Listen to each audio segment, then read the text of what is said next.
What's going on, everybody? We are back. We got episode, I believe, number 104 of the Club Yeah, and Sub podcast. Tonight, we're going to be talking about UFC San Diego. We got Marlon Vera taking on Dominic Cruz. Great main event. The card on paper, it looks really fun from an entertainment perspective, but I mean, we all know how that goes. We all complained about last week, and then we had 10 finishes and 10 fights. So, I'm sure we'll have nine decisions here. It leaves everybody bored out of their minds, but I'm excited for it. As usual, guys, we're brought to you by BetOnline.ag for a 50% bonus up to your first $1,000 deposit. Use the promo code CLUBSUB. And guys, if you like the show, please drop a like and subscribe. Helps us out. We're really trying to get to 1,000 followers by the end of the year. And tonight you got me, you got the whole crew. You got me, John at MMA Fox, Lags at Danny_Lags, and Luke at SWR_betting. What do you guys think of the card? Luke, anything you're looking forward to in general? I'm not like clamoring about it. As per every card, though, I think there's some fun fights for sure, but there's a handful of fighters on this card that I don't even think should be in the UFC, to be completely honest. So there's that. But yeah, we should get some decent violence. Lags, how about yourself? yeah. I think a lot of the fights should be decent. At least, I'm just looking at the card now. GM3 Silva is going to be a great fight for, I think, as long as it lasts. But at least looking at betting lines, I think a lot of the juice favors are getting kind of out of hand, and it's just more like a stay away type of spot. Like, it's not really trustworthy at those kind of lines, but it'll be interesting to break down. Yeah, I mean, I'm looking forward to it. Like the whole main card is pretty exciting. I ironically haven't made a single official bet yet. Like, there's a couple of bets that I'm going to make, but I think the lines might get better. So, yeah, I mean, with that, let's hop right into it. First fight of the night, we got Yusuf Zalal. He's coming back, taking on Damon Blackshear, making his UFC debut, coming over from CFFC. Luke, what do you think here? I guess off the top, it'll be interesting to see how Zalal looks down at 135 pounds for the first time, see how the cut goes for him. He was even always still a pretty lanky guy at 45s. It just so happened he also drew a lot of really big 45s at the same time too. So we'll see how he looks down. But I think the fight is semi-binary. I think Blackshear's probably a better wrestler, probably a better grappler, despite Zalal going down. I do think he's actually probably more physically strong, a little bit more imposing there. Probably a better top game, a bit better control game, a bit better submission game. Zalal's takedown defense isn't great, but he's also usually not getting like held down outside of a handful of fights like extensively either. It's like a lot of cage push, back and forth both ways. And the thing with Zalal is, one, I've always thought he's overrated generally, but in relation to this matchup, he's a guy who's just going to sit there and bounce around on the outside and, kind of just pot shot, obviously keep his volume up in doing so. Not a pure power threat. And that's the thing with Blackshear, at least what I've noticed with this stand-up, it's pretty predicated on having to have guys stand in front of him, which Zalal is pretty consistent to not do. So I think he's just going to have he's going to have some general troubles, I think, just in tracking down Zalal as a whole, whether that be in the striking or the wrestling. But nonetheless, Zalal's just in his fight style, he can fight incredibly close. So it's hard to have really any strong degree of confidence in him. Blackshear's coming in on short notice as well. So that needs to be monitored as well. But I think a lean to Zalal is fair, kind of right around where it is. Lags, how about you? Yeah, to me, I just think it's more of like a pick. Kind of what Luke said, it's fairly binary. I think that Zalal is the better striker, Blackshear obviously the better grappler here, and the fact that it's on short notice for Blackshear kind of makes me a little bit hesitant there. To me, actually, not that I have an official play here, but I think if you're going to do anything, the fight goes at -190. It's a little chalky, but I think that comes home. Yeah, I don't hate that. That's actually an interesting look there. Yeah, I mean, not to be boring with it, had I looked at it and like I told myself if Zalal went dog, I'd play him. It doesn't look like that's going to happen at this point. He's at -130.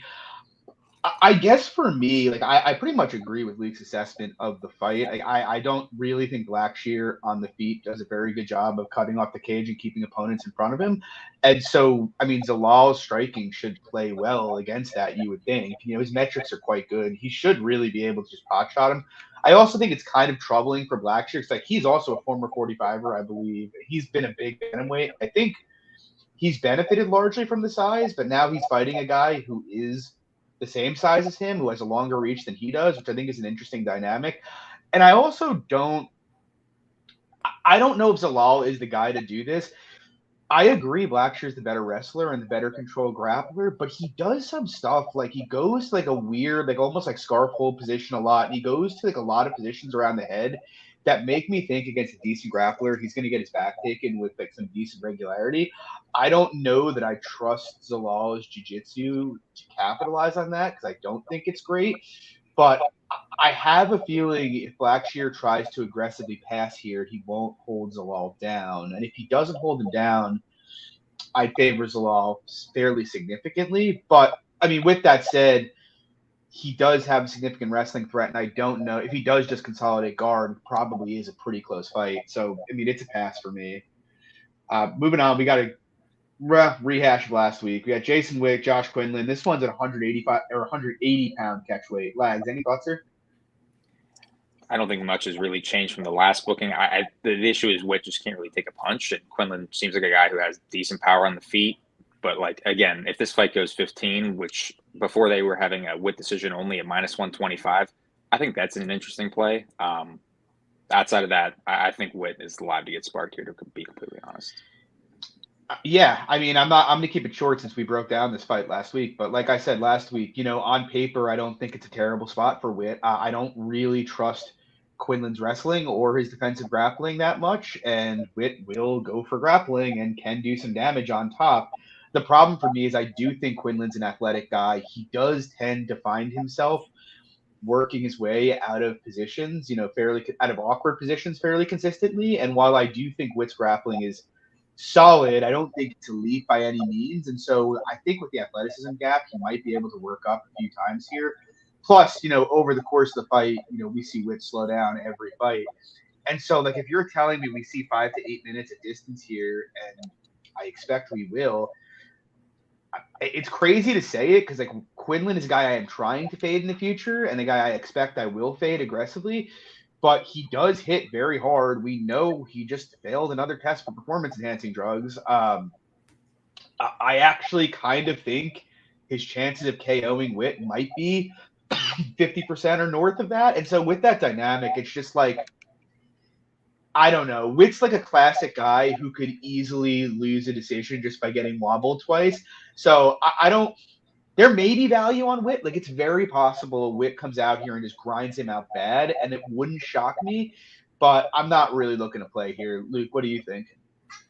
Yeah, I think you guys pretty much hit on it. I think Witt in some capacities the side, but I don't trust his durability. Also, depending on just the general defensive wrestling questions on Quinlan, we just haven't seen him shot on a ton. He can be taken down. There's no doubt about it, but we haven't seen him like aggressively wrestled. So it's hard to say how he deals. I'm not going to assume he necessarily deals horribly with that, but I would be more optimistic to say that Witt has wrestling success here. It's just, does he get 10 minutes of top time and not die? Or even, we see the Barberena fight where he looks really good through 10 minutes and then he's on skates for the last 5. Fight that should have been a draw, in my opinion. I can't do it, but I definitely agree with your assessment too. I think Quinlan's a guy I'm probably going to be looking to fade going forward. I just still have a lot of question marks on his game. I think he has some fraudulent vibes. He's a cheater too. So, I don't know. I'm not a fan of the guy. I'm not sold on the guy. So my fan hat will be on for the vanilla gorilla to hopefully stay conscious. Yeah, let's go Witt. I love Jason. We could use another fight there. Either to bet him against someone a little less dangerous or fade him against someone with a bit more defensive grappling. Moving on though, we got Tyson Nam and Oday Osborne, and it's kind of an interesting fight in that Tyson Nam is a guy that I'm basically never looking to bet just because he's basically the flyweight version of Tyron Woodley. Like, the dude just does not throw strikes. It's honestly uncanny. Like, at pretty much every one of his UFC fights, I don't think he's ever looked bad per se. You know, he's a very technical striker. He hits hard. He can hold his own in the grappling. But if he doesn't land a kill shot, he just finds, you know, he does one of my biggest bugaboos ever, just giving up free volume, and he just lets guys get off on him. And like some might call it shot selection, but it's really not. And so it's always very difficult for me to bet on them. And Osborne is another guy who I'm not particularly high on. You know, he's probably a bit more explosive and hits harder than I gave him credit for when he entered the UFC. But beyond that, I think there's a lot of flaws in Oday Osborne's game. You know, I don't think he has much defense. His gas tank, almost irrespective of the pace, seems to slow every fight at around the 5 to 7 minute mark. I don't think he's a very good grappler, despite the litany of subs on low-level regional fights in his Tapology. I think he's pretty easy to take down, and I don't think he's that dangerous against someone with a reasonable top game on top.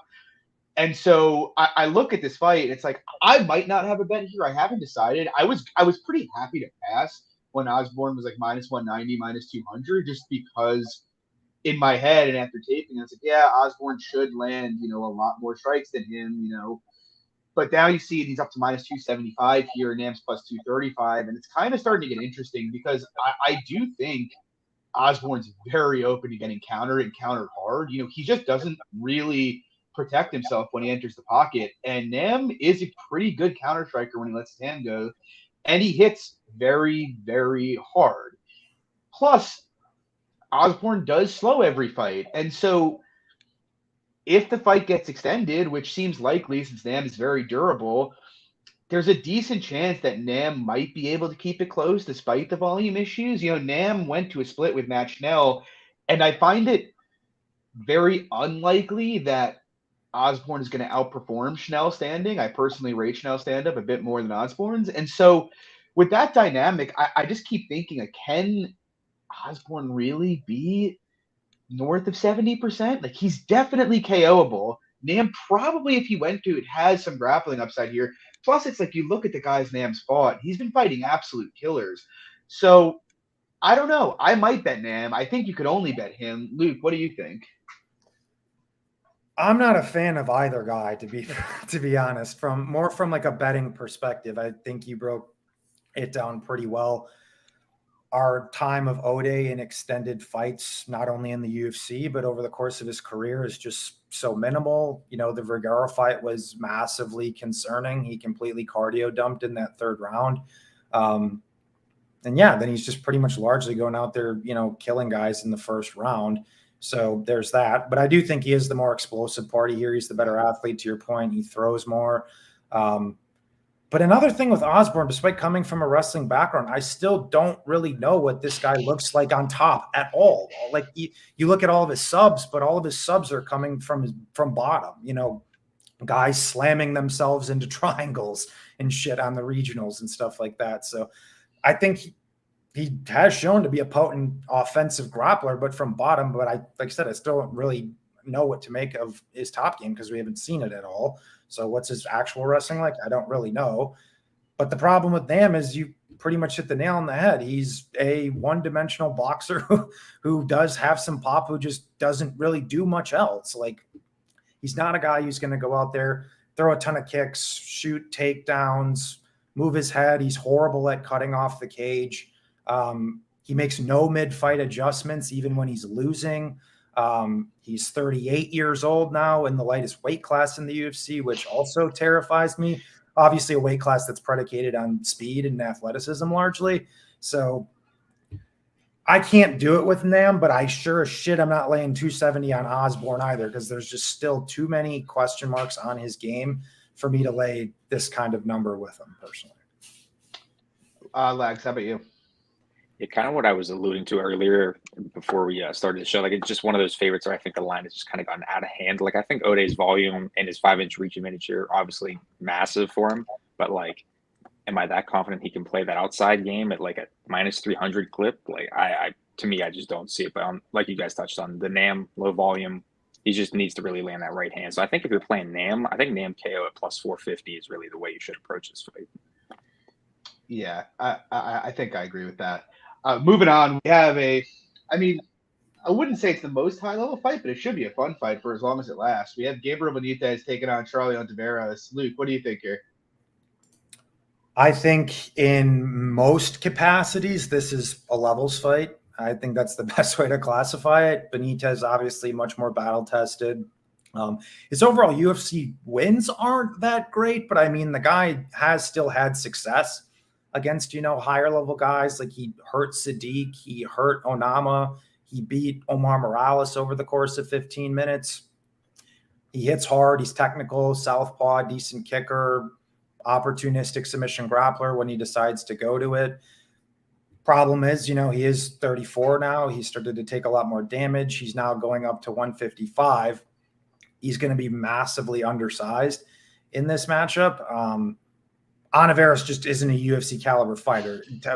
That's the main issue. But I kind of compare him to like a Jordan Wright. Like he's a glass cannon. He's going to go out there, try to get people out of there. If not, he's going to die in the process too. So those guys, like, despite me not thinking he's technically really good at all, you need to give those guys respect, though. If you don't mind your P's and Q's against those guys, they can clip you. So given the size discrepancy and Benitez starting to get hurt a little bit more, I'm not completely counting Ontiveros out to not bonk here, but skill for skill, general X's and O's wise, Benitez in theory should really not have much issue here.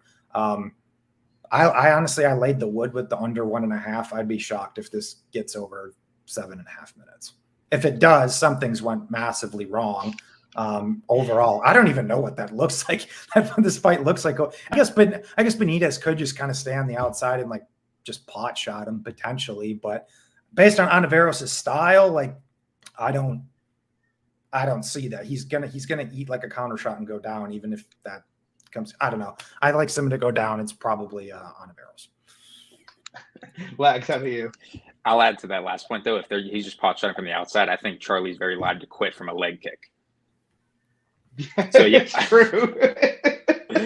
Yeah, similar to Luke here, I did lay the wood as well with the under 1.5 rounds, -210. I have 2 units on that. I think in theory, again, it should be a good fight for Benitez, but like it's a 7-inch reach advantage for Ontiveros, 6-inch height advantage. The dude's massive, and like he's at least going to go for it. And that's kind of why I think this under 1.5 is a great bet, because Benitez is a huge hitter, both to the body, to the legs. I mean, the guy's a solid boxer as well, and Ontiveros is going to go for it in that first 7.5 minutes. So.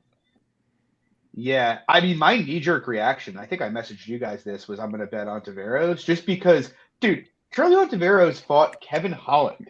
And now he, like, literally is debuted against Kevin Holland, and now he's fighting a dude who was fighting at 145 in his last fight. Like, the dude is massive, and he does hit hard, and I bet Benitez huge against Odama. Obviously, that didn't work out, but I just really haven't liked the way he's been reacting to shots lately. And so, when I went to go break down the fight, my initial thought was I'm definitely going to bet Ontiveros. And then I looked at it and, dude, I mean, like Luke said, I mean, this guy is just not a UFC level fighter, man. Like, he is absolute bum tier. I mean, he does hit hard and he could take Benitez out, but I mean, there's going to be an enormous speed edge here on the Benitez side. And Benitez not really a light hitter himself, He can pack a punch, and if he was smart, the thing he would do would you just grapple. He won't, because that's not what Mowgli Benitez does. But if he did, he'd probably just wipe him out in under a round anyway. But I just ultimately think, yeah, Ontiveros could KO him, but I don't think it's happening at much of a clip, to be honest. Not enough to justify the price, and I think Benitez is going to absolutely chop him apart. I thought about the under, but it's out to -240 right now, which is kind of big. Doesn't start round 2 is kind of interesting. I was going to add, if you like the Ontiveros round 1, the round 1 prop itself is plus 900. I don't think you're getting much meat on the bone with the round 1 KO at 10-1. I would just take the round 1. Yeah, I've thought about it just because. I mean, he's going to just spam question mark kicks until Benitez figures out how to slip them and knock him out. That's what's going to happen. Yeah, I don't think that's crazy. I do kind of think Ontiveros KO is in round 1 is probably higher than 10%, and it's probably the vast majority of his win condition in this fight. So, I mean, I've thought about it, but I don't know. Like you said, Luke, it's a levels fight, and it's a mistake I used to make a lot was trying to, trying to time the bottom of some of these older fighters with a guy who's just really not it. And I really don't think Charlie Ontiveros is very good. I may play it. I don't know. Maybe I'll play doesn't start round 2, but I think Mowgli's going to handle him pretty easily, to be honest. Moving on, we're going to have to break this. Well, at least it's been a couple weeks since we broke this one down, unlike the Wick fight. We got Nina Nunes. She's taking on Cynthia Calvillo here. Lags, any thoughts? I think it's a fight everybody should really just look to pass because both of these girls pretty much have a foot in the door of retirement, and it's tough to really trust them. But, like, knowing that Cynthia isn't really going to wrestle, I don't think she's going to come out here and shoot takedowns. I think it's going to be a fairly competitive fight. So I don't really hate any, like, Nina by decision bets at, like, plus 2x. But it's a pass for me.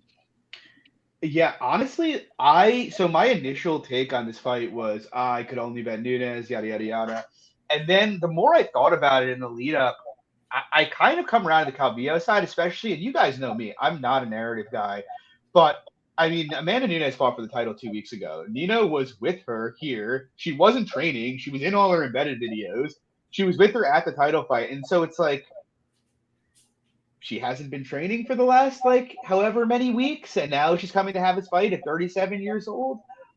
Couple that with the fact that the more I thought about it, a Nina win is a close fight. Like, she's not going to knock Cynthia out. She's not going to out-grapple Cynthia. And so, like, her best path to victory is edging a very tight decision. Like, I don't even think Nina at this point has much of an edge on the feet. You know, it's easy to look at Cynthia's last couple fights, but it's like, Andrea Lee, okay. Jessica Andrade, okay. Like, what would they do to Nina Nunes? You know, I kind of like have to throw those out to some degree. And then obviously all the dominant win upside is on the Calvillo side. If anyone's going to finish, it's her. If anyone's going to just wipe the other out on the mat, it's her.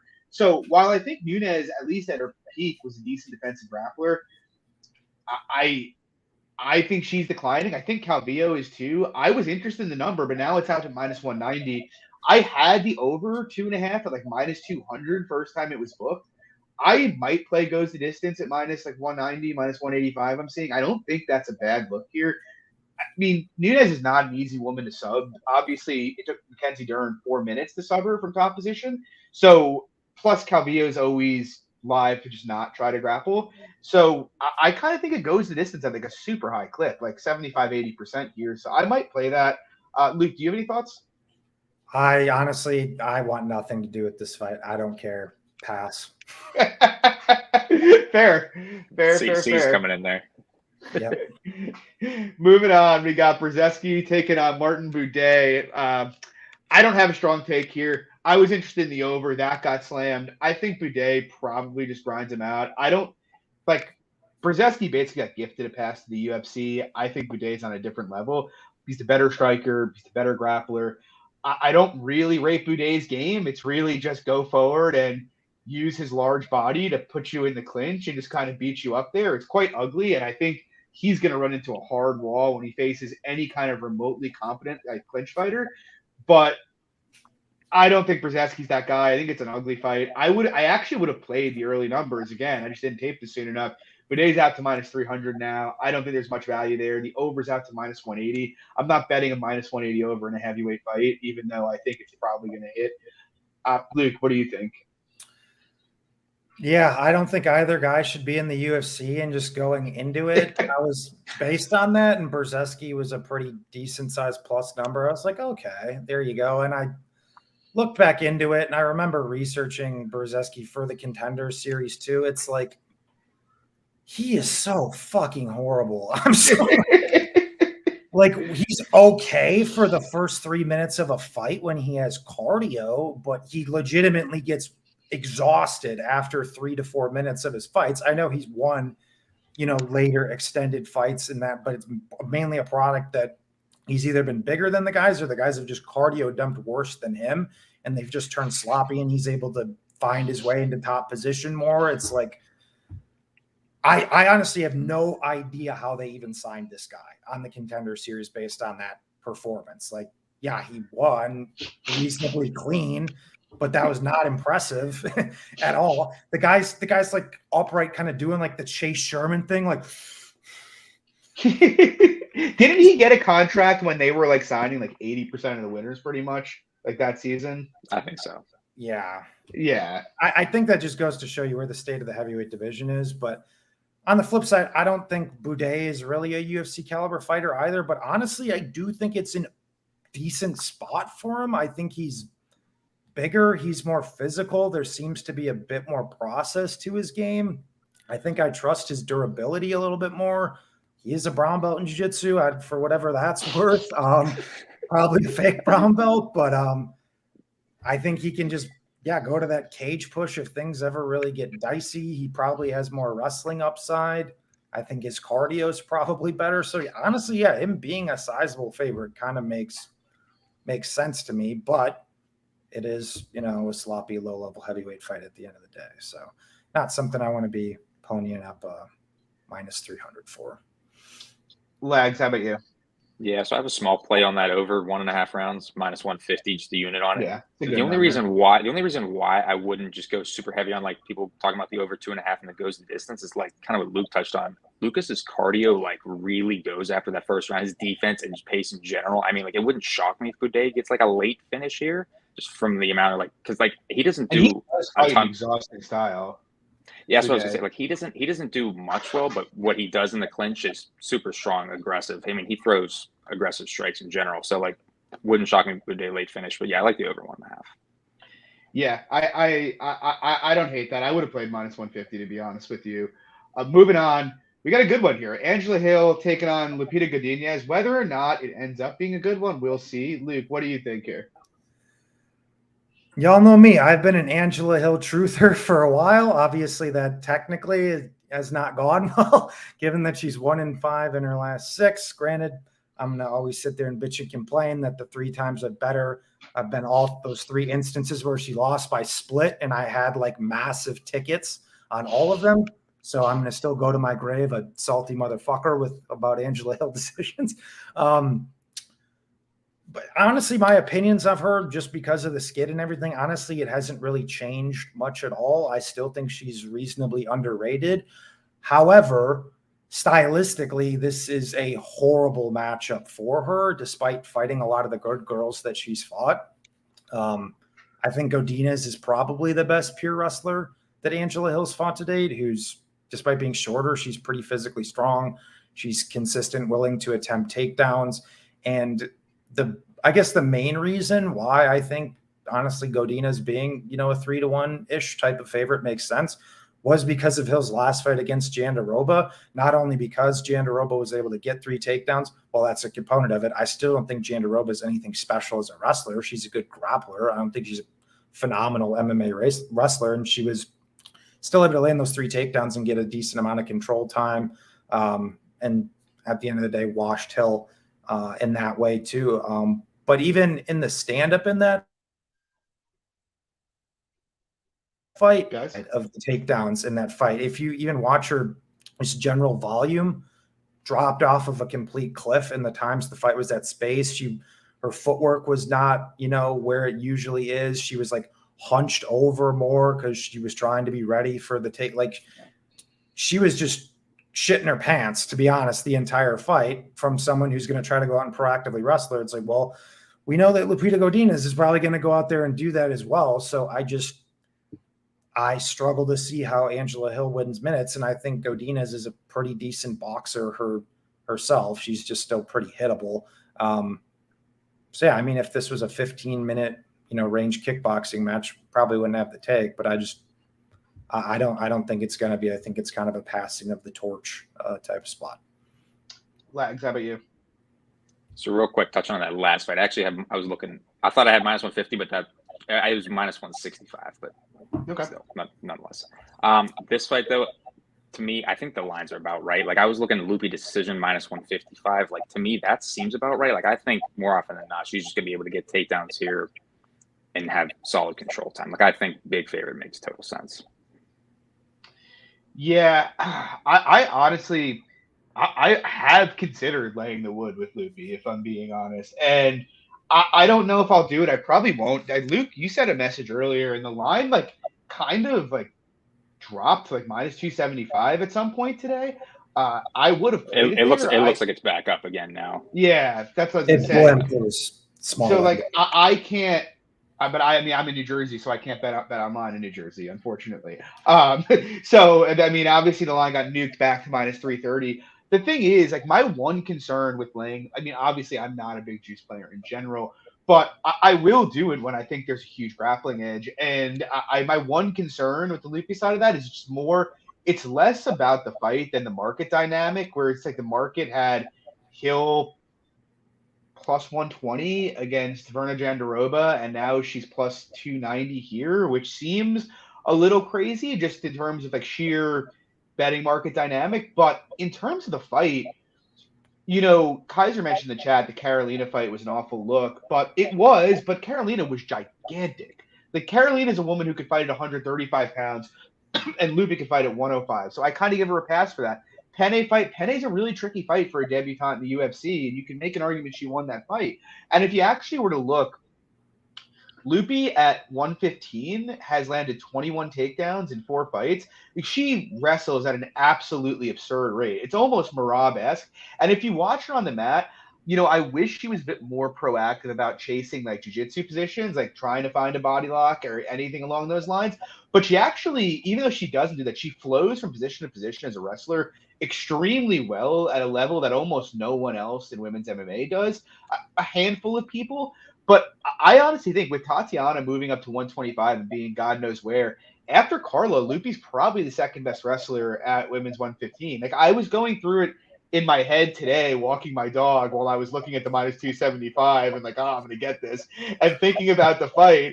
And I was like, man, I would favor her against a lot of women in the top 10 just based on what she can do on the ground. The bottom line is someone who can attempt takedowns like that has the kind of insane cardio she has and can control positions the way she can, is going to go very far. You just don't see that archetype in women's MMA very much. My big concern is I think the early part of this fight could be, I don't want to say dicey, but Hill did scramble reasonably well early in the Verna fight. So her keeping the first round competitive, I think, is live. But I mean, Luke, you touched on it. I mean, Hill's cardio is really not good, and Lupi's is fantastic. And I kind of think the longer it goes and the more Lupi pressure wrestles, it's going to just start to snowball downhill. And you probably see a third round very similar to the third round of the Verna fight, with Hill just being stuck on bottom and nothing to do. Personally, I still haven't decided if I'm going to lay it or not, just because a lot can go wrong when you lay this kind of a number in women's MMA. But I think Hill winning his 4 out of 5 or better seems fair, to be honest. It's just, when you look at Hill, she doesn't really have any finishing equity in this fight, short of an injury or cut stoppage. She doesn't really have any equity on the mat. Even standing, I expect Lupi's volume to be similar. And so with that dynamic, it's just so hard to see a consistent path to victory. So I might lay it. I don't know. I don't think it's crazy, though. I think Lupi's probably one of the best juice spots on the card, I should say. Anyway, moving on. We have, what a fight. We have Gerald Meershar taking on Bruno Silva. Lags, what do you think? I think I'll let you take this away, John. All right. Start it. I'm going to bet GM3 here. I'm just waiting on the number because all I've seen is one-way traffic on Bruno Silva. But I'm definitely going to bet GM3. Not saying I'm going to go big on him, because I do favor Silva outright here. But it's funny. I obviously bet Andrew Sanchez and Wellington Sherman and the Beverly Hills Ninja against Bruno Silva. But I bet Sanchez. So did a bunch of other people. And Sanchez was plus 115 in that fight. I would favor Gerald Meershar against both Sanchez and Turman, and yet he's $1.20 worse than both of them. And it's the classic Bruno Silva case. I had someone ask me this week, why do I hate Bruno Silva? And it's I don't hate him. I respect what he does. He hits hard and he's very, very durable. But other than that, the guy doesn't have a lot of coherent MMA skills. He's a bad wrestler. He has virtually 0 hips. He has no striking defense. His volume is okay. It's not horrible. But skill-wise, he just doesn't have a lot. To get off the mat, he gives up his back. He just hasn't really fought anybody who's good at taking backs yet. And on the other side, you have GM3 who, look, he's a defensive liability. Like, that is the fight here. That's why people like Silva. The hardware difference between the two is significant. Silva cracks really hard and is super durable. GM3 is there to be hit and can be, let's just say GM3 has had a history of being knocked out very fast in fights. But if you look at the other fights in his career, once he gets through the first couple of minutes, he tends to kind of work into fights and be okay. You know, you saw Murdoch land some absolute nukes on him and him kind of make it through in that fight. And like, I see a lot of people talking about Meershar's wrestling, like, oh, you know, his wrestling's not good. And it's like, it's not great, but the guy averages over 2 takedowns for 15 minutes. He lands takedowns at a 40% clip. He took down Kevin Holland 6 times, went to a split decision. And I actually kind of think that's a decent comparison to this fight, except Holland's a better defensive submission grappler than Bruno Silva and is a much better technical striker, in my opinion, than Bruno Silva is. And he had the right plan there. When Meershar's at a big striking disadvantage, he will try to grapple. And I know unequivocally that he can get, you know, Bruno Silva down here. And if Silva gives his back up to Gerald Meershar, he's probably going to get it taken. And so I get it. Silva KO is super live. I think it is a very high percentage outcome early in this fight. But I also think GM3 is better at every single aspect of MMA. He's a better technical striker. He throws more volume. He's a more accurate striker statistically. He's a better defensive striker statistically. He's a much better offensive wrestler. He's a much better grappler. And so with that being the case, it's just like, how could he be plus 240 in this fight? That doesn't make any sense to me. So I'm going to bet him. I'm excited. We'll see. You know, last time I got really hyped up about a GM3 bet on this podcast. He got knocked out in 10 seconds by Hamzat. Hopefully that doesn't happen again, but it could, you know. I got really excited about fading Bruno with Jordan Wright. It looked great for about 60 seconds. We'll see what happens. I like GM3 here. This is also hilarious what Arhaz said in the chat about him being given his black belt after Andrew Sanchez got 9 minutes of control time against him in that fight. But yeah, I just think Meershar's better everywhere this fight goes. The only huge difference, and it is a huge difference, is the hardware. But for GM3, what do you think, Luke? Yeah, off the top, rest in peace, Andrew Sanchez bet there. I was so freaking mad. Oh, cardio dump. We need to get Sanchez on the EPO. Anyway, I'm more so on the side of Silva Bonk personally. However, the line is starting to get up there, and if GM3, I mean, if this really balloons out and he gets like plus 280, plus 290, I might just have to do it out of principle. But I guess there's 2 plays I'm primarily looking at, despite me saying I'm thinking on, you know, the Silva Bonk side. I don't think his KO line really has any value. I'm obviously not laying like over 3-1 on him. I think the under 1.5 around evens is pretty interesting. And then Meershar by sub is like plus 550. You know, I think if he wins this fight, he's going to gain dominant advantages at least once. When he wins by submission, obviously pretty much exclusively. To your point, John, Silva gives his back pretty consistently. We saw Turman take it. He gave it up a lot regionally, and even against Sanchez. Sanchez didn't officially take his back, but he got to back ride on him, and at least in multiple points of that fight. So GM3 is pretty good transitionally. So yeah, it's one of those blood pressure spots where, yeah, you got to see if you can avoid the GM3 death. But there's a lot of things that you said, John, that I do agree with, but I do think Silva should be favored. I do think he bonks more often than not, but from a betting perspective, I would look to the under 1.5 or Meershar sub. Lags, how about you? Yeah, similarly, again, sorry to burn down I guess put water on your campfire, John. But yeah, I'm more so again on the Silva knockout prop. It's just like, yeah, you touched a great point. Like the hardware, the durability in general, and just the speed. I think GM3, like he's not a gasser, obviously, but like I just think he slows tremendously in fights. But we will see. I'm rooting for you, John. I'm rooting for me too. I need to cash. Well, I mean, I did cash the fight against Murdoch, so I'm still in the black on GM3. So. I'm excited though. Moving on, we have a weird one here. I'll start with you now, Lex, because I know you like this fight. Ariane Lipski, she's taking on Priscilla Cachoeira. This was booked last week, and Lipski missed weight, pulled from the fight on fight day, and now they're redoing it at 135 pounds a week later. What do you think, Lex? So originally I did have a bet on the under 2.5 rounds at plus 165. That got obviously scrapped because of the weight miss. Somebody, you echoing? Do you hear that? I do hear that. Does anybody else hear that? You can go, now. Lex. You hear me? But yeah, so I had that originally in the first matchup, and it's still doing it again.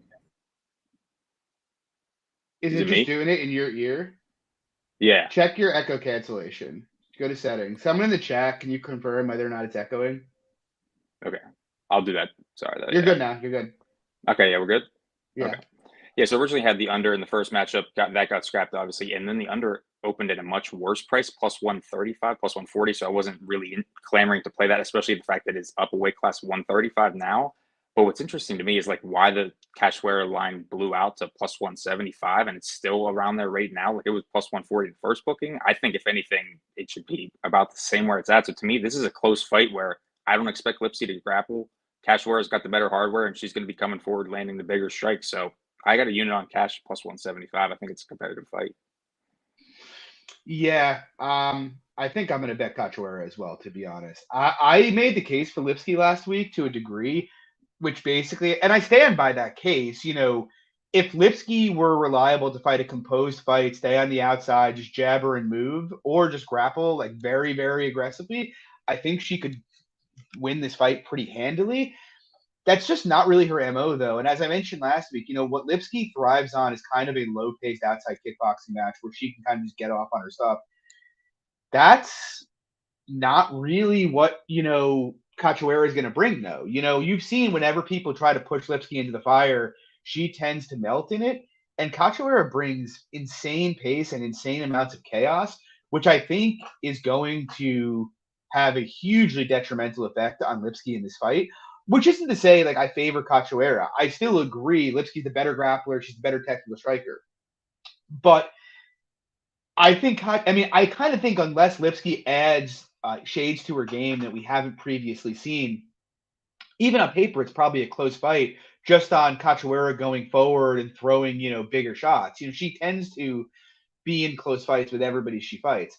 Then you add in the other part of this, which, as I mentioned, Lipsky missed weight. I don't really care about the weight miss so much because obviously it's a week later, but it was bad enough the doctors literally pulled her from the fight, and now they're rebooking it 1 week later up a weight class. That seems really weird to me. We don't know how she's going to react to that. We don't know how her cardio is going to react to that. And she's fighting, if she is compromised at all, she's fighting one of the bigger Terminators in the division who is a durable zombie, as she's called, zombie girl, who's going to go forward and just throw heavy, heavy shit. And so with that dynamic, I think the finishing upside is more on the Cachoeira side. I do think Lipsky is the better striker here, but again, I think for her to win very clean, she has to show a level to her game we just haven't really seen yet. And so I think it's worth a Cachoeira poke here. I wasn't originally going to back her here, but after the weight stuff and the more I think about it, I kind of think it's going to be a very close fight. So I'm probably going to have the same play, Lags, probably a unit on Cachoeira. Luke, what do you think? Yeah, my general opinion obviously really hasn't changed much. To me, it largely comes down to what version of Ariane Lipsky shows up. I think if you get the better version of her, I think the price is probably justified. But the best version of her doesn't always show up, and it can't be ignored, to your point too, John, of what just happened a week ago. Outside of her just obviously generally missing weight and looking bad, I guess she got really sick right after that too. So once again, I'm not a big narrative guy, but that doesn't seem exactly particularly optimal. And then factoring that in, and now her line goes up, it's does that make sense to anybody? Why would she take money after that in a rebook after significantly missing weight and getting sick, now fighting up a weight class a week later? 6 days later. unless there's something somebody else knows or something that has magically happened in the last 6 days, it doesn't make any sense. I mean, what did the line move, like 20 cents up? A lot. She was minus 170, I think. Yeah. So, I mean, it pains me to say it too. I really don't want to bet Priscilla, but market wise, like I said, the move doesn't make any sense to me. Lipsky is too inconsistent to be over minus 200 against anybody in this division, in my opinion. Like I said, we know what Cashware is going to do. I don't think she's very good, but she's going to come forward. She has good optics and she's going to throw bombs. So, yeah, I'm looking. Cashware is plus 175 on DraftKings right now. I don't have access to DraftKings, but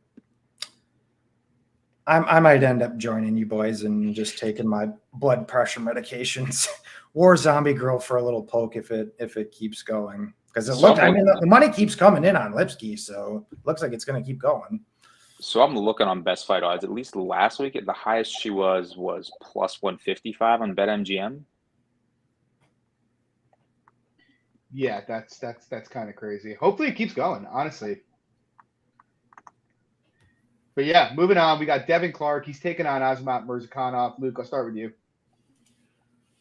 I came very close to playing Clark reluctantly, but then kind of the whole market came in on him, and I don't really have interest in him at plus 125. If he balloons back up over, plus 150-ish or so, that's kind of where I'm considering getting involved. I'm just not a fan of Murzakanov, to be honest. Like, he's got, a decent, okay style for the level, bounces in and out, has that big left hand. But there's just so much unknown about his game. He's just bonked a bunch of bums in like 3 minutes largely. I mean, that's kind of the MO of his career. He fought that Innocente guy on the regional scene who was massive, and props to him for beating him, but the guy death gassed 3 minutes in the fight and then he just laid on him. So I don't know how much that translates to his wrestling being good or not, because that's really the only fight we've seen him proactively pursue a ton. And then even his last fight against Tafon, I think we all bet Tafon there. Tafon was minus 400 going into the third round on the live line. And then, bonk, Russian bonk, unfortunately. But his cardio looked really bad, actually, in that. Like, he was really tired in the second round, and that fight was not fought at a particularly high pace at all.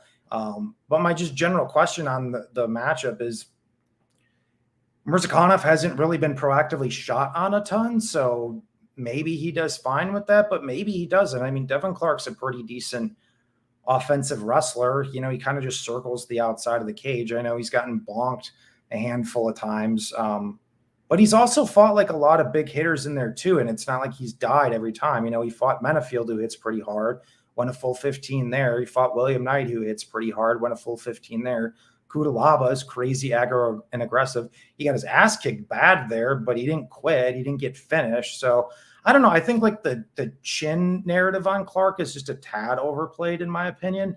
I think if he just comes out here and makes this a gritty, greasy fight, and can extend it and avoid the early bonk, I think Clark has favorite potential in this matchup. Like, if Murzakanov didn't have an OV at the end of his name, I don't think he's minus 150 in this spot. I'm just stylistically, I don't necessarily. I think it should be closer to a pick. Lags, how about you? Yeah, I think it's as interesting just because, like, don't get me wrong, I'm a fader of Murzakanov as well, like with you guys, but like I haven't looked to fade him yet, just because, like, in general, I want a guy who at least can have a consistent pace fighting against him, which, I mean, don't get me wrong, I think Tafon in general, I thought it was fairly low volume. And then in here with Clark standing, at least, I don't think he pushes much of a pace. So, like, I think it could be fairly close on the feet, even if he doesn't bonk him. But, like, I don't know. I think it's much more of like a Clark or pass for me, because I think he has the wrestling upside, and we just really don't have those questions answered on him. So, Luke, can you mute when you're not speaking? I think the echo's coming through you. Okay. Yeah, I don't know. I feel like Clark can only be the play here if you're betting the fight. I don't know how one could justify laying chalk on Mrzakhanov. I haven't bet it, and the problem for me is I just there's so many question marks around Mrzakhanov. So on the one hand, it makes me kind of lean to a Devin Clark play. On the other, I do kind of feel like Mrzakhanov striking is pretty sharp while he's fresh, and I think I think Mrzakhanov is a better distance striker than Alonzo Menafield. I think there's going to be shot or opportunities early in this fight for him to land heavy. It's just really a question to me is like, how big is the wrestling gap here? Can Clark just get in on his hips and put him down? Like, if that's the case, then he's going to look like a hindsight big favorite. And I don't know if he can or not. I agree with you, Luke. I didn't really think there was anything really impressive about Mrzakhanov's wrestling in the fight with Guido Innocenti, but I'm sure he's trained wrestling, So I don't know. It's hard to feel passionate about it. I do trust Clark's output a bit more. I trust, I think his grappling is more trustworthy for sure. I obviously trust his cardio a lot more in this fight. It's really more of a question of like, what clip does Mrzakhanov put him out at? And I don't really know. So like, I'm still thinking about a Clark play. I think he's obviously the side. The guy's got like 15 fights in the UFC. And honestly, who knows what Tafan's going to end up looking like when all is said and done, but that win and the performance and the 10 minutes leading up to that finish are aging like milk at the moment. I don't know. I'm leaning toward a Clark bet. I don't feel great about it, and I felt a lot better about it when the line was at plus 150. I'm just kind of, I don't know. Devin Clark makes me nervous. I obviously have bet him in the past, but like he just gives me anxiety whenever he fights because he is just so available to be hit when fights are in his face. And that makes me uncomfortable because Mrzakhanov's a fairly accurate striker and he hits pretty hard. So I don't know. I'm thinking about Clark. I think he's obviously the side here. Moving on, though, we have a interesting featured bout of the evening. We got Yasmin Yoragui taking on Yasmin Lucindo. Yoragui is Mexican. She's 23 years old. Lucindo is 20 years old. Lads, what do you think here? So I think we'll just go by last name, make it easy. Yoragui and Lucindo. Uruguay's striking in general, I think, is pretty solid, but like, I guess the question with both girls in general is like their strength of schedule is not very good, so it's tough to really rate their skills. I think Lucindo is mostly relying on that trip takedown, to be completely honest, and I think in general Uruguay seems fairly strong in the clinch, so I think if she can keep the standing largely for 15 minutes, but minus 200 is just kind of like a stay away from me. Yeah, I have some small Lucindo plus 200, and I haven't decided if I'm going to keep it or just swap it out or free roll some of it. I guess you touched on the trip takedown thing, and I actually do kind of like Lucindo as a prospect somewhat. Her striking seems non-existent. I mean, every fight she's been in, pretty much, she just tries to rush to the clinch, get a takedown. But I have been somewhat impressed with how she looks on top. She controls position very well there, flows from position to position well, shuts down underhooks. Just a lot of stuff that I like to see that you don't see often in WMMA. The problem for me is like I do think there's a big physicality disadvantage here. Yoragui obviously hits very hard. She's very physical. She's obviously a very strong woman. I do think Yoragui has pretty poor defensive wrestling.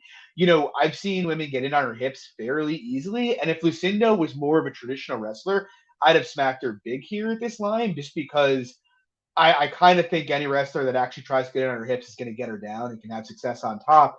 But, as you mentioned, the clinch takedown thing, it might work here. It is low-level WMMA, and I doubt Yoragui has faced many people that have gone for it. I couldn't really find much on tape, so it's very possible it can work. My fear is if she just knows kind of how to simply grab a tight overhook and pummel for an underhook here, she's going to be able to out-physical out of those positions and probably light her up in space. And so it's kind of a binary fight in respect that if Lucindo can easily get her down from those positions, she's going to look like a big favorite here. I think she can control her on top and have, good success there. But if she can't, she's going to get beaten up pretty badly. So I still don't know what I want to do with it. It's something I'm trying to be a little bit more cautious with this year. I'm too quick sometimes to just assume, something is not the case. And in a fight like this, where it's like, if I'm wrong, Yoragui's going to look like a huge favorite. I don't know if I want to be on the other side of it, but I do think you could only bet Lucindo here. There's enough questions about Yoragui's defensive grappling that I don't think you could trust her against someone that has the positional control game that Lucindo does. But the physicality difference and the lack of takedown diversity scares me a bit. Luke, what do you think? All right, so here's our parting ways. I actually laid it with Yargui personally. I really like what I've seen from this girl, and someone might clip this and she goes out and gets beat and, gets cut in 3 years or whatever. I look like a jackass. I think this girl has a ridiculous ceiling in the UFC personally. Just mechanically, I know her strength of competition obviously has not been great, but mechanically and what she's shown with her striking and her aggression, like she's pretty processed. She hits hard. She's physical. She's good in the clinch. She's a purple belt in jiu-jitsu. She's shown some offensive wrestling, even when she's been taken down. She doesn't play guard. She gets up pretty much immediately. For a girl who's only 23 years old, I think she's well beyond her years. Her striking honestly kind of reminds me of like a hybrid of like Marina Rodriguez and Alexa Grasso. Like I said, I'm making a lot of bold claims here, but I think this girl is the goods personally. So to your guys' point, I think Lucindo has looked good in getting, I should say in her control grappling when she's been able to get on top. Like I said, that's just my take in what I've seen from Yargui on bottom. I don't think she gets held down in this fight. And I think Yargui's like 90-10 on the feet in this fight. I think she just beats the living shit out of her. Lucindo doesn't throw strikes. She doesn't really look even comfortable at space at all. And I think Yargui can go out there and outstrike mid-tier girls in the UFC right now, personally. So we'll see. I laid it. I don't think it's crazy. Like I said, I feel a lot worse about the money I put down on Lucindo, and it's kind of the 20-year-old thing kind of scares me too, because obviously you like backing young fighters, but the fact that she's 20 is pretty undeveloped, in terms of an MMA fighter. So I hear you. But moving on, we got the co-main event of the evening. We got David Odama taking on Nate Landwear. Luke, what do you think here? This is another one. I did not want to play Nate, but honestly, it's to the point where I think I'm going to have to. This line has just gotten way too disrespectful to Landwear, in my opinion. Like, I like Odama. Guy seems like a solid prospect. He's obviously a solid athlete. He hits hard. He's definitely made improvements from his regional days. But even going back and watching his last fight with Armfield, he didn't look very good. I mean, the distance exchanges in that fight were somewhat competitive. I don't think Armfield's very good and more of a grappler. Obviously, we saw Mason Jones have a healthy amount of success there as well. And the thing with Nate, him getting bonked here is obviously the primary concern, which is very live and probably the most likely outcome. I understand that. But Nate's got really good cardio. Nate's consistent to push a pace. Nate's pretty difficult to hold down. Like I said, he's tough. I think, honestly, blood optics aside, well, he actually probably could have lost the Elkins fight, to be honest with you. But my point is, like, you really know what you're getting from Nate, and he's a guy who's going to go out there and fight for your money at big dog odds. I'm just not 100% sold on Odama yet. We did see him get hurt bad early by Benitez as well. My point is, like, it has not been – Onama's UFC run has not been all roses. I don't think he's looked excellent minute to minute in all these fights. And Nate's going to come out and scrap. So I think he's like plus 270 on BetOnline right now, which is just ridiculous to me. Lags, how about you? Yeah, he is plus 270 on BetOnline, by the way. Luke, yeah, this is interesting just because I like what Luke said. I think that the early bonk for Odama is very live, but like if not, I think this has to be a competitive fight down the stretch. I mean, I think it's close minute to minute on volume. Like you said, I don't think he's going to be held down at all. I don't really see much grappling success from either guy. It's just going to be a close striking fight, to be completely honest, where both guys are defensively liable. So I don't hate the poke. Yeah, I've been I've been considering it. I mean, I think all the points you made are accurate, Luke. They're actually, in some respects, similar archetypes. You know, they want to do similar things, which are basically go forward and overwhelm their opponents with volume. I mean, historically, Nate's actually been fairly durable. Now that may be starting to crack. Obviously, you know, he's taken a decent amount of damage throughout his career, both in Russia and in the UFC. But I'm not really prepared to say he's chinny. It is kind of the big concern for me, though. It's like Odama seems like he's like cast iron, and Nate can be hurt. We know that, but then again, he got wobbled by Mowgli. He did. Fuck me, that fight. He did. I mean, Odama can be hurt, and I actually do kind of think. I don't think Nate's really live to like get like 7 or 8 minutes of control, but I do kind of think if anybody is gonna have like significant grappling success, it's probably Nate. You know, Nate Onama may try and wrestle him, but like there were much better grapplers than were faced in Russia that couldn't control him on the mat. Like I don't think there's really any chance of Onama having considerable grappling success. Whereas if Nate landed like 3 or 4 takedowns, I wouldn't be shocked. I really don't think Onama's a good defensive grappler, honestly. I actually was more unimpressed with Mason Jones's performance on top of him than I was impressed with Onama working up. Like the takedowns came so easy. He advanced position so easily. I think Nate could have success there. Like if I was coaching him, I would just say, grapple the shit out of this guy. You have great cardio, you know, push it. I don't expect him to do that, but I do think it can be competitive. The big concern is the power too much. I haven't decided if I'll bet it, but like, I mean, the pricing on Onama now, he's starting to get priced as if he's someone like Marab who just dominates fights, but Onama hasn't dominated a minute in the UFC. You know, even the Armfield fight was dicey proportions. Benitez kicked the crap out of him until he got knocked out. Obviously, Mason Jones won the majority of that fight. I like what Onama brings to the table. I think he's an intriguing prospect down the road, but I think people pricing him as if he's on the precipice of contention or the rankings is completely nuts. Like you could almost martingale Onama at this point. I'm not even kidding. Like if he knocks out Nate, he's going to end up like minus 400 or minus 500 with someone like Darren Elkins or someone who can grapple at 145 who's going to just absolutely tear through him. I don't know. I don't think an 8 stab's crazy here. I'm considering it. The pricing has gotten really, really absurd at this point. But moving on, we have a phenomenal main event here. We have really a guy who I used to make a lot of money on, who lately has become the bane of my existence. Marlon Chito Vera taking on Dominic Cruz. Lags, what do you think of this fight? So I have a small play here, 1.5 on Cruz decision only, plus 150. I just think you're taking a lot of the variance out of it. I think it's kind of hard for me to not say that Cruz is going to outstrike him if this goes 25. I mean, the bigger cage favors him, the volume favors him, the grappling upside. I think he can mix in the takedowns here. Obviously, Chito can have those like big moments in those rounds to steal them, but it's like, man, I don't know how you're favoring him in a minus 200 decision only clip, really. Like, the guy is a horrible minute winner, kind of reliant on those finishes.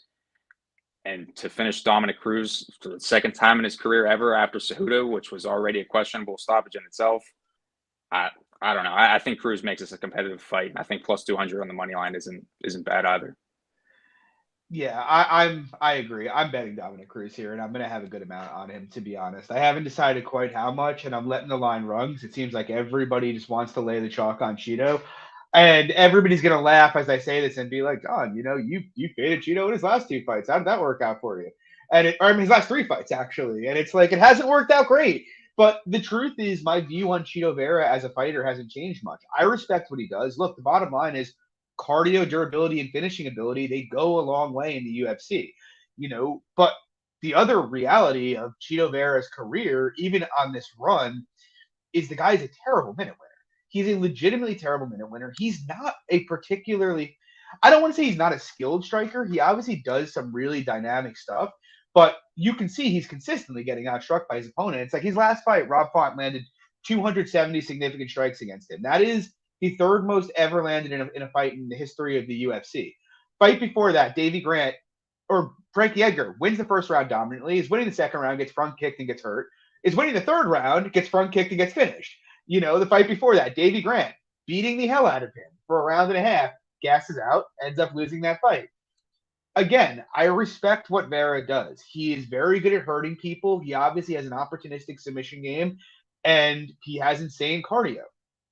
But the truth is, every time he's fought someone that's a decent level, they're consistently winning minutes against him. Like, go back and watch the Font fight. Font was pretty much winning just about every single minute of the fight. That is outside of when he got hurt. The guy and look at the way he got hurt. He wasn't getting hurt in boxing exchanges in the pocket. He got sidekicked to the face twice. Like, that is, I get it. It is impressive that Chito can land those shots. I do not take that away from him. But let's be honest here. He high-rolled the shit out of that fight, People will be like, you hate Chito. And I don't. I used to bet him all the time because the market used to undervalue him. But now I think the market has kind of swung the other way. And you have Dominic Cruz, who, as I mentioned, Chito struggles badly with guys who don't just stand in front of him. People look at the Font fight and be like, that's probably going to happen here. The thing is, Font is like a very available fighter to be hit and to be hurt. His durability is obviously going at an alarming rate based off the Aldo fight that happened before that, which, by the way, I'm not saying Cruz can't be hurt. Obviously, he can be. But Cruz is not a guy who makes himself available to get hit. Like, metric-wise, he's one of the best defensive strikers in the history of the sport. The guy is not going to trade in the pocket with Chito. He's going to move on the outside. To be honest, he's going to outland, Vera probably as long as he has gas. And it's like, that is a huge concern for me because I did think in the Kenny fight, Cruz's gas started to go at the end of that fight. And it may just be that he's getting to the point that, he just can't fight for that long anymore. But the guy's had 10, 15, 5-round fights in his career. So he has a pedigree of doing it. So I can't make the assumption that he just doesn't have gas anymore. His gas looked fine last fight against Pedro Munoz. So I think he's going to outland him. I think he's very likely to win minutes on the feet when he's not getting hurt. And then, that's what people always talk about is the Cruz footwork and whatnot. They don't talk about the wrestling and the fact that the guy lands over 3 takedowns for 15 minutes. He lands them at a near 50% clip. He's pretty big for the weight class. And I know he hasn't been historically a control grappler, but Vera will play guard off his back. He does it every single time. This is not a new thing. He has shown no willingness in his entire career, even on this recent run, to get up when taken down. And if he plays guard with Cruz, I have to imagine Cruz can get some control here. It's just really, really, there's just so many ways Cruz can win this fight by decision. I have to favor him semi-significantly on minutes. Now, with that being said, do I make him a favorite? No, because he is old. Vera is a lot younger. Vera is more dynamic. He has more finishing upside. He has the cardio upside here in theory. But I don't – I made Vera the smallest of favorites here, minus 125. I don't really see how you can get past 55%. If this fight was 5 years ago against Pete Cruz, Cruz is minus 250. I just don't – should he be at here? No, but I just don't see how you can justify this price. It's insane to me. So I'm going to be betting Cruz. I'm going to be betting him pretty big. Luke, what do you think? Yeah, I'm just going to continue to pile money into the Chito bonfire.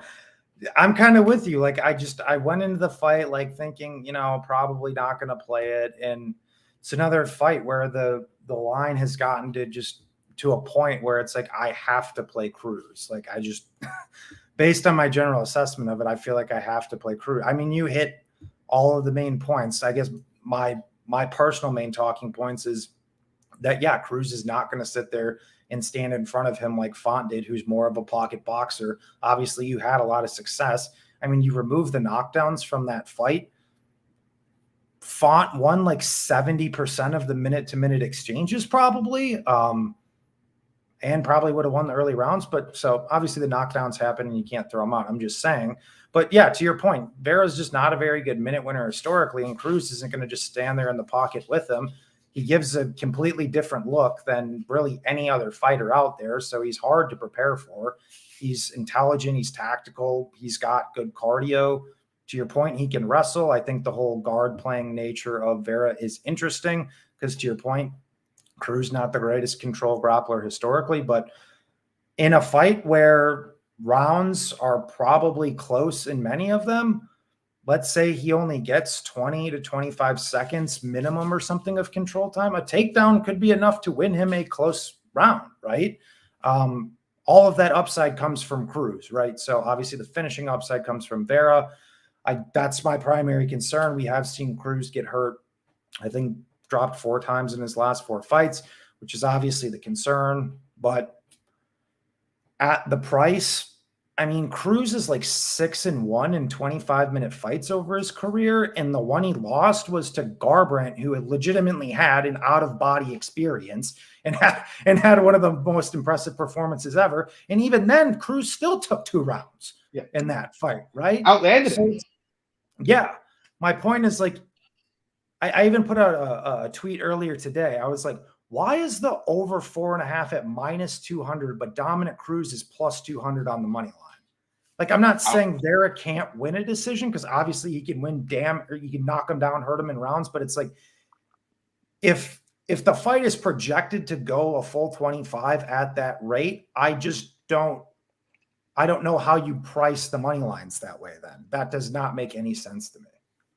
I think people are taking a lot of the hindsight from the Font fight and seeing him just kind of beat him over the course of 25, and then they're pricing the over, and they're like, oh, well, Cheeto can win a decision, where it just kind of seems like more of an outlier, if anything. Yeah. Like I said, for me personally, I think that's insane. I mean, Munoz was -110 against Cruz. Like, what would you like Munoz? And I played Munoz there. Me too. But like, do you think Munoz is? Do you think Munoz is tangibly more skilled than Vera is?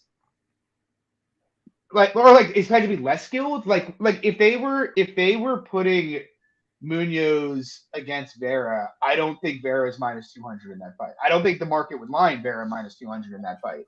And they just lined Cruz -110 with Munoz. That doesn't make really any sense to me. So we'll see. We're rocking with Cruz this week. That is the way it's going to be.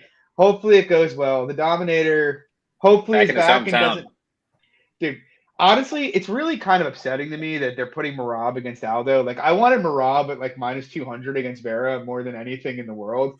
Like that was what I wanted. Or Simone, either one of them. But I think you just wanted a Merab against O'Malley. I'll take Merab against anybody, but we'll get into that next week. But anyway, guys, thanks for joining us tonight. We had a fun time. Guys, if you like the show, please drop a like and subscribe. We really appreciate it. It helps us out. We'll be back next week, same time, Wednesday night, breaking down. Is it 279? Is that what it is? You see 279? 278. 278. And it's an okay card. There's some interesting spots on it. I mean, the main event's just going to be Kamaru foot stomping, Leon Edwards in the clinch. I think we all know that. But yeah, I'm excited to get to it. So we'll see you guys next week. As usual, you got me, John, at MMA Fox, Luke at SWR_betting, and Lags at Danny_Lags. We'll see you next week, guys. Take it easy.